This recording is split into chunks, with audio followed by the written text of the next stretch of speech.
1.000.000% juga saya yakin nih bahwa Hasto tidak bisa tidur. Dia bikin orkestrasi lah, dia seperti Bung Karno yang berjuang keadilan. Dia bukan bercerita tentang Bung Karno. Kalau Bung Karno bicara tentang kemerdekaan Republik ini, tapi dia sebagai hari ini orang yang Bung Parno. Hasto di penjara, Bung Karno di bawah-bawah. Anak-anak jenderal yang belum follow aku nih guys, di follow dulu ya, pencet tanda plus agar berita-berita terbaru tidak tertinggal kawan. Mantap.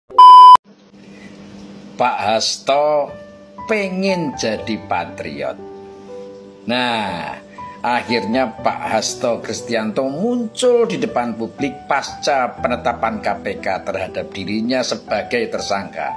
Tuh kan, saya bilang juga apa, Pak Hasto mah nggak mungkin lah ngilang kayak Harun Masiku.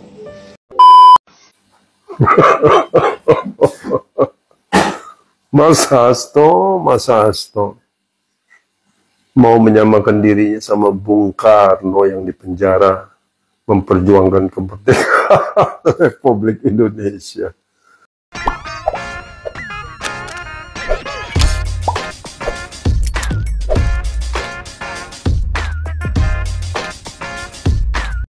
Baik sahabat sekalian, jumpa lagi bersama saya di channel ini, di mana pada kesempatan video kali ini saya kembali hadir di hadapan sahabat sekalian untuk memberikan beberapa informasi atau mereaksi beberapa video terkait dengan informasi yang datangnya dari Sekjen Partai PD Perjuangan Hasto Kristianto. Setelah ditetapkan sebagai tersangka oleh pihak KPK atas kasus Harun Masiku, Hasto Kristianto justru memberikan statement atau pernyataan yang di luar dugaan. Ia membandingkan dirinya seperti mantan Presiden Indonesia atau Presiden pertama Indonesia, yakni Insinyur Soekarno. Ia mengungkapkan bahwa Insinyur Soekarno pun sempat ditahan atau dipenjara karena sebuah perjuangan. Dan ia menyamakan dirinya dengan Soekarno. Namun ada beberapa pihak yang menyatakan bahwa perbandingan dirinya atau Hasto Kristianto dengan Soekarno itu begitu jauh. Dikarenakan Insinyur Soekarno itu justru dipenjara karena perjuangannya untuk kemerdekaan. Tetapi kalau Hasto lain lagi ceritanya. Hasto bukan memperjuangkan sesuatu, tetapi lagi membuat sesuatu yang di luar dugaan, itu adalah sebuah pelanggaran hukum. Namun demikian Hasto katanya bahwa ya ia sepertinya dipolitisasi hukum oleh pihak-pihak tertentu yang memiliki kepentingan. Dan dalam video ini kita akan menyaksikan bagaimana beberapa pendapat dari para pengamat maupun juga dari para netizen terkait statement atau pernyataan Hasto yang mengatakan bahwa ia merupakan salah satu pihak atau ya mungkin pribadi yang dikorbankan dalam urusan ini. Dan karena ia menyamakan dirinya dengan Soekarno, maka hal itu dibantah oleh pihak dari Noel yang dalam hal ini adalah orang loyalisnya Jokowi, mengungkapkan bahwa itu tidak benar. Hasto tidak seharusnya membanding-bandingkan dirinya dengan mantan Presiden pertama Indonesia tersebut. Dan untuk lebih jelasnya apa saja statement dari Noel maupun Guntur Romli dan juga beberapa pengamat serta para netizen terkait hal ini atau terkait pernyataan dari Hasto yang mengait-ngaitkan atau menyamakan dirinya dengan Insinyur Soekarno, yuk kita saksikan video-videonya biar tidak gagal paham. 1.000.000% juga saya yakin nih bahwa Hasto tidak bisa tidur. Dia bikin orkestrasi lah, dia seperti Bung Karno yang berjuang keadilan. Dia bukan bercerita tentang Bung Karno. Kalau Bung Karno bicara tentang kemerdekaan Republik ini, tapi dia sebagai hari ini orang yang Bung Parno. Bung Parno dia, ya Parno ya, apa aja gitu. Gitu. Jadi Bung Hasto ini bisa saya mandatkan sebagai Bung Parno nasional. Ya kan? Kenapa Parno? Karena dia nggak bisa tidur, sakit perut. Kalau kita kan senyum-senyum aja Mas Hasto. Udah, saya itu kan problem hukumnya sudah. Jangan ngomong lagi kriminalisasi dan sebagainya. Jangan bangun-bangun narasi malah menyesatkan dirinya dan partainya. Ini partai besar, partai ideologis. Gitu. Nggak mungkin hal-hal yang ideologis menjadi sesuatu yang seakan-akan menjadi rendah gitu loh. Karena perbuatan personal gitu. Kemudian itu ada institusi, ada ikatan melekat di dirinya terkait dia sebagai sekjen partai, itu perusahaan belakang. Banyak juga tuh orang ketua umum partai, berapa ketua umum partai itu yang ditangkap sama KPK. Biasa aja tuh. Semuanya dulu gue pakai siapapun yang ditersangkakan tadi kepolisian, di KPK, pasti kami akan bongkar. Pas pakai baju oranye sakit perut tuh, diem. Lihat aja nanti, 1.000.000% saya sampaikan di sini. Dan berani Hasto ngapainnya. Pak Hasto pengen jadi patriot. Nah, akhirnya Pak Hasto Kristianto muncul di depan publik pasca penetapan KPK terhadap dirinya sebagai tersangka. Tuh kan, saya bilang juga apa? Pak Hasto mah nggak mungkin lah ngilang kayak Harun Masiku. Pak Hasto menggelar konferensi pers dan menyatakan sikap PDI Perjuangan terhadap penetapan statusnya sebagai tersangka. Kok yang dinyatakan sikap partai ya, bukan sikap dirinya sebagai individu atau pribadi ya. Nah sudahlah, hanya Tuhan yang tahu. Yang jelas, dalam pernyataan yang mirip seperti pledoi itu, Pak Hasto menjelaskan secara panjang lebar mengenai kesiapan beliau menghadapi proses hukum. Beliau juga menyampaikan bahwa Partai Demokrasi Indonesia Perjuangan adalah partai yang menjunjung tinggi supremasi hukum.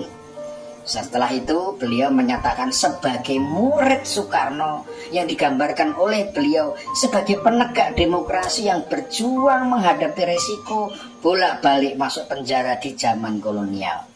Dan memang, uraian Pak Hasto ini diucapkan di depan monitor LED yang bergambar Pak Karno hitam putih dengan layout yang sepertinya terburu-buru dibuat.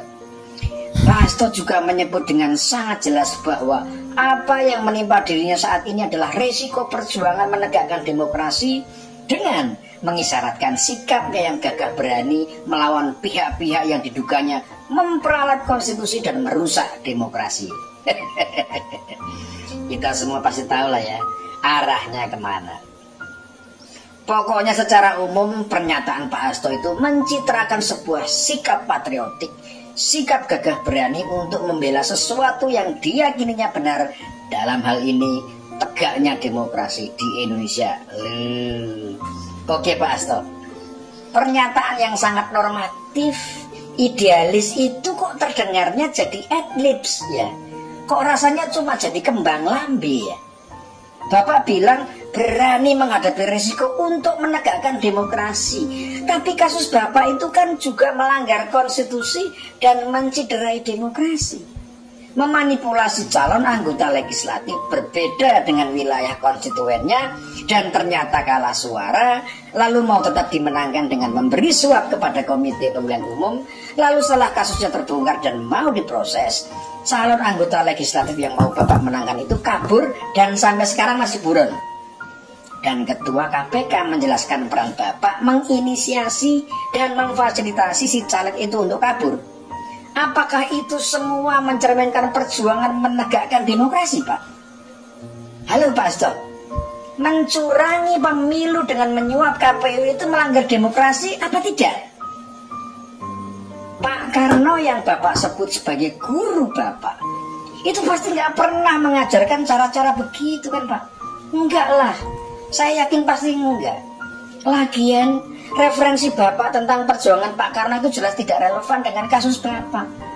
Yang dihadapi Pak Karno itu pemerintahan kolonial. Yang Bapak hadapi ini pemerintah nasional berdaulat. Kalau Pak Karno melawan kolonial itu patriot. Kalau Bapak melawan pemerintah nasional berdaulat itu namanya pengkhianat. Beda dong Pak. Dengan semua kasus yang dituduhkan ke Bapak itu, Bapak tetap mau membawa-bawa partai dan bahkan membawa-bawa nama Pak Karno.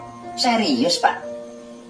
Kalau Bapak nanti terbukti bersalah, akan ada dua pihak yang Bapak seret loh.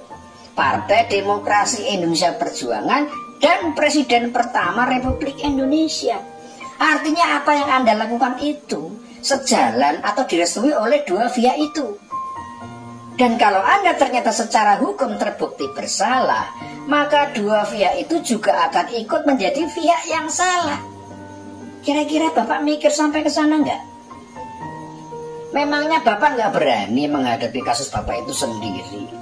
Tidak berani menerima tanggung jawab itu sendiri tanpa perlu membawa-bawa partai atau nama besar Soekarno? Padahal kalau Bapak dengan gagah menyatakan bahwa apapun yang akan saya hadapi seluruhnya adalah tanggung jawab saya pribadi, saya yakin betul Bapak pasti akan jadi patriot di mata partai Bapak. Itu baru namanya gentle. Tapi lah kok malah bilang saya ini muridnya Soekarno. Iyalah, salah apa sih Pak Karno harus Bapak bawa-bawa ke urusan memperjuangkan seorang Harun Masiku yang kepengen jadi anggota dewan itu? Nggak ngerti banget Pak. Levelnya Pak Karno nggak segitulah. Tapi ya mungkin aja Bapak udah dapat izin dari Bu Mega. Ya sudah, saya nggak mau ngomentarin kenapa Bu Mega mengizinkan Pak Hasto mengutip nama besar Bung Karno untuk membela diri terhadap kasus suap yang sepele ini. Niat Bapak memang ingin jadi patriot, tapi yang terlihat justru sebaliknya. Bapak sangat terlihat sebagai seorang penakut yang belum apa-apa saja sudah bersembunyi di balik nama besar partai dan tokoh besar yang sungguh sangat tidak sepadan untuk Bapak libatkan. Dan kalau teman-teman dan seluruh kader di partainya Pak Hasto ini tidak paham soal ini, sayang sekali. Ya sudahlah, semoga semuanya berakhir baik, baik buat partai, baik buat Indonesia, dan baik buat keluarganya Pak Hasto sendiri. Semoga bermanfaat. Rai.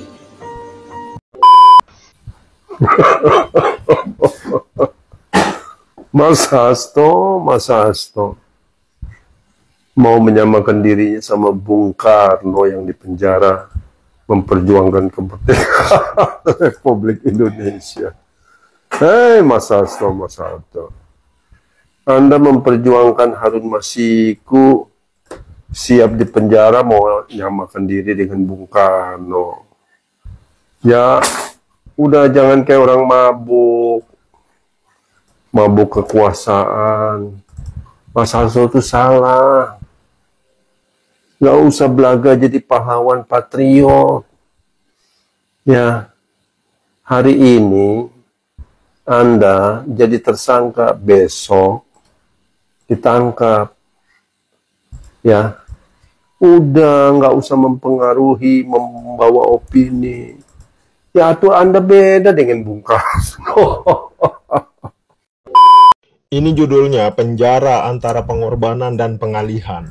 Jadi dalam sebuah video, Sekjen PDIP Hasto Kristianto tersangka kasus dugaan suap PAW mantan calon anggota DPR RI dari PDIP Harun Masiku mengutip pernyataan Bung Karno tentang penjara sebagai jalan pengorbanan untuk cita-cita besar. Pak Hasto ini memang Soekarnois banget. Sampai-sampai kasus yang menimpa dirinya juga dihubungkan dengan pernyataan Bung Karno, meskipun beda konteks. Disclaimer, jadi Bung Karno, sang proklamator, dipenjara oleh penjajah Belanda karena menolak tunduk dan berjuang demi kemerdekaan Indonesia. Penjara bagi Bung Karno adalah simbol perlawanan terhadap penindasan dan penjajahan. Bung Karno rela kehilangan kebebasannya demi kemerdekaan bangsa. Sebuah pengorbanan yang tak ternilai harganya. Bung Karno tidak hanya masuk penjara, tetapi juga menulis buku-buku yang menginspirasi perjuangan rakyat Indonesia kala itu. Penjara bagi Bung Karno adalah universitas kehidupan, tempat ia menempa diri dan ideologinya. Sementara Pak Hasto tengah menghadapi tuduhan korupsi, sebuah kasus yang jauh dari perjuangan kemerdekaan. Penjara dalam konteks ini merupakan konsekuensi dari tindakan yang tidak sesuai dengan hukum, bukan pengorbanan demi cita-cita mulia. Jika Bung Karno masuk penjara karena melawan penjajah, Pak Hasto mungkin akan masuk penjara karena melawan integritas. Bayangkan, jika Bung Karno bisa melihat ini dari alam baka sana, mungkin beliau akan terheran-heran. Apa? Masuk penjara karena korupsi disamakan dengan perjuangan kemerdekaan? Bung Karno mungkin akan tertawa kecil sambil menggelengkan kepala. Nah, penjara itu bukan tempat untuk mencari simpati. tapi tempat untuk merenung dan memperbaiki diri. Ya tentu, kita tidak bisa menutup mata terhadap kemungkinan adanya tendensi politik dalam proses penetapan Pak Hasto sebagai tersangka. Namun, bukan berarti pula bahwa Pak Hasto benar-benar tidak terlibat dalam kasus ini. Seperti yang dikatakan Pak Jokowi, kita harus menghormati proses hukum. Biarlah hukum yang berbicara dan mengungkap kebenaran. Jadi, ketika Pak Hasto mengutip Bung Karno, mungkin kita perlu mengingatkan bahwa tidak semua yang masuk penjara melakukannya demi cita-cita besar. Ada yang masuk penjara karena melawan penjajah, dan ada juga yang masuk penjara karena melawan hukum. Perbedaannya, yang satu adalah pahlawan, yang lain, ya biarlah sejarah yang menilai nanti. Mungkin di masa depan kita akan melihat lebih banyak politisi yang mencoba mengutip pahlawan nasional untuk membenarkan tindakan mereka. Tapi ingatlah, rakyat tidak mudah dibodohi. Kita tahu perbedaan antara pengorbanan sejati dan pengalihan isu. Jadi, mari kita hormati perjuangan Bung Karno dengan tidak menyamakan pengorbanan beliau dengan kasus-kasus yang jauh dari semangat kemerdekaan. Thank you. Hasto Kristianto setelah ditetapkan sebagai tersangka oleh KPK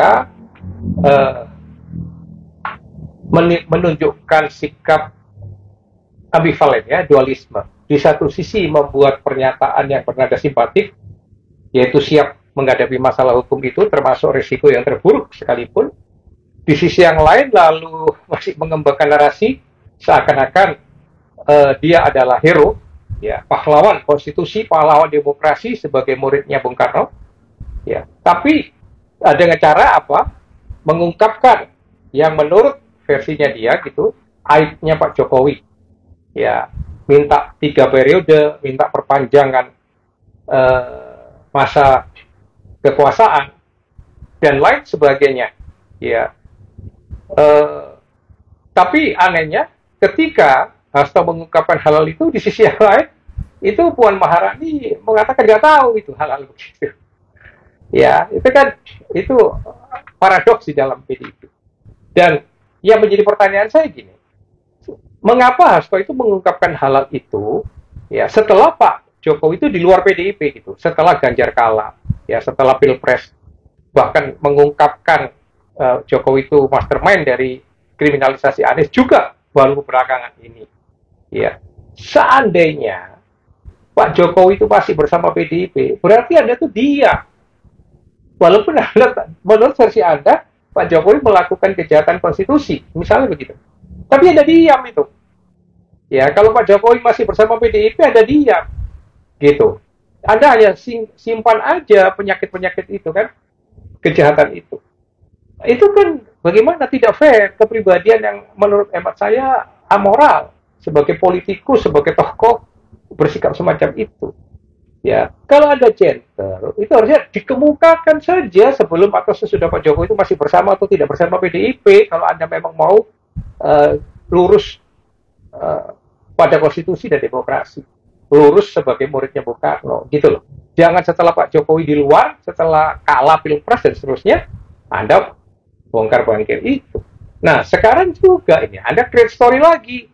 Mengatakan sudah kumpulkan video yang isinya katanya itu, ya, kata siapa si Guntur Romli itu tentang pejabat-pejabat negara yang korup gitu, iya kan? Nah, kenapa nggak Anda kemukakan aja?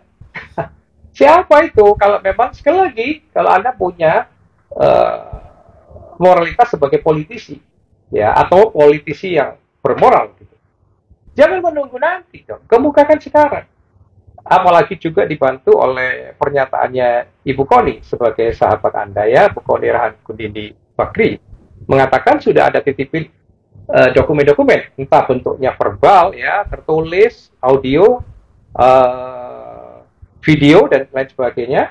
Tapi itu bentuknya dokumen, katanya sudah disimpan di Rusia. Lah, dokumen apa itu? Itu kata Bu Koni bisa menjadi bom waktu. Lah, kok jadi kayak teroris itu loh, ngancam-ngancam ngebom dan sebagainya. Sekali lagi, kalau ada itu politikus yang bermoral, yang patut dihormati moralnya, ungkap semua, bantu Pak Prabowo. Pak Prabowo kan sudah komen, juga akan membersihkan aparat. Iya kan?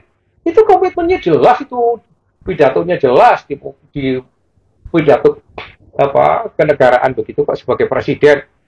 Kan gitu. Sehingga kalau kita bantu, kalau Anda punya data-data yang konkret begitu, dikemukakan, rakyat tahu, lalu rakyat juga ikut mendukung Pak Prabowo, membersihkan aparat, pejabat tinggi negara, dan sebagainya, sesuai dengan komitmennya, lah itu kan baru saya memberikan salut dan hormat bahwa Anda adalah politikus yang memang memegang moralitas, gitu loh. Jangan itu hanya dijadikan senjata ketika Anda terjepit, ketika Anda ditersangkakan, dan sebagainya, lalu dijadikan bluffing, ancaman-ancaman, yang juga nggak jelas itu. Itu efektif nggak ancaman-ancaman semacam itu? Itu bisa nggak menjadi bahan pembelaan Anda nanti di pengadilan? Ya, itu kan masih dipertanyakan. Tapi kalau memang data itu ada konkret, kemukakan dong supaya rakyat tahu siapa sih pejabat-pejabat yang sudah Anda miliki datanya sebagai koruptor itu. Ungkap. Nah, dengan begitu kita membantu Pak Prabowo kan? Pak Prabowo janji itu membersihkan koruptor, membersihkan termasuk aparat negara. Ya kita bantu, kita buka aja. Termasuk dokumen yang Anda titipkan di Bu Koni. Ungkap aja apa itu. Ya, kan tidak ada lagi. Ini sifatnya rahasia kalau Anda itu memang politikus yang bermoral gitu, yang mau kita hormati. Jangan setelah kejepit, jangan setelah jadi lawan, jadi musuh baru Anda bongkar itu. Itu kan saya kira tidak gentle ya, tidak fair gitu loh. Dan itu sekali lagi kontraproduktif menurut saya. Kita malah mempertanyakan gitu loh kualitas moralitas Anda kalau gaya dan sikap Anda semacam itu.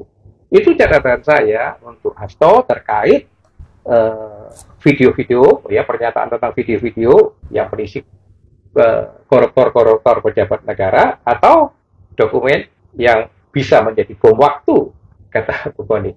Salam merah putih. Baik sahabat sekalian, itulah beberapa buah video yang coba saya reaksi pada kesempatan kali ini, dan kepada para sahabat sekalian yang mungkin ingin berkomentar, silakan tulis di kolom komentar. Sekian dan terima kasih, dan sampai berjumpa kembali di video selanjutnya.